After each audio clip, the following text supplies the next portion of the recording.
Guys, we're Squad Docs. We're back again. This session's based on spinal health, so we're going to be looking at the latest research on how to get your patients back to the gym with the best spinal health possible. The patient that we're focusing on today is a 25-year-old male after a herniated disc. We're going to show you some of the things that we use to help him get him back to squatting. Hey guys, just a quick literature review on the evidence of how lumbar flexion might increase your risk of injury for disc herniation.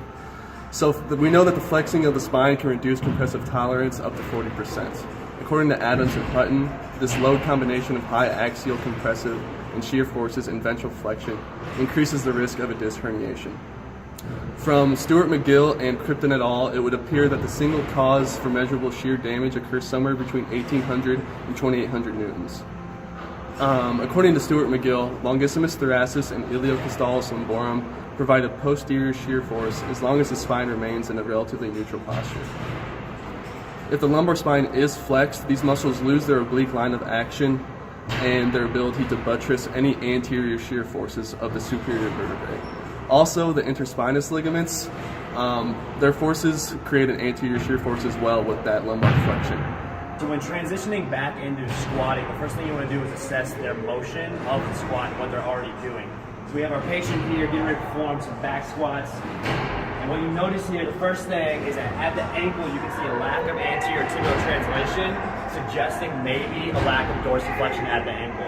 Further up the chain, we can look and watch his lumbar spine. Right about here, you can see his pelvis tucked under and increased lumbar flexion, which may increase the anterior shear and compressive forces on the lumbar spine and the disc.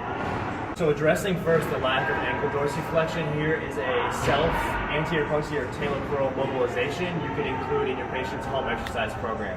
So put the band around the ankle, get it as low as possible, have the patient keep their heel on the ground and drive their knee right over their second toe. To increase some compressive forces similar to what would happen in the squat, you place the kettlebell on the knee and repeat the same thing.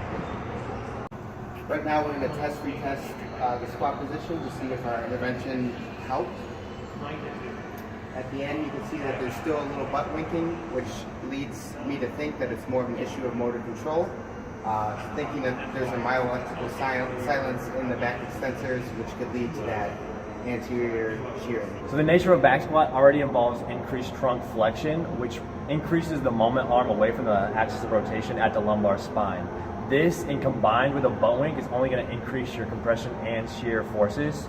In the case of acute disc herniation, might not be something you want for your patient at this point in time.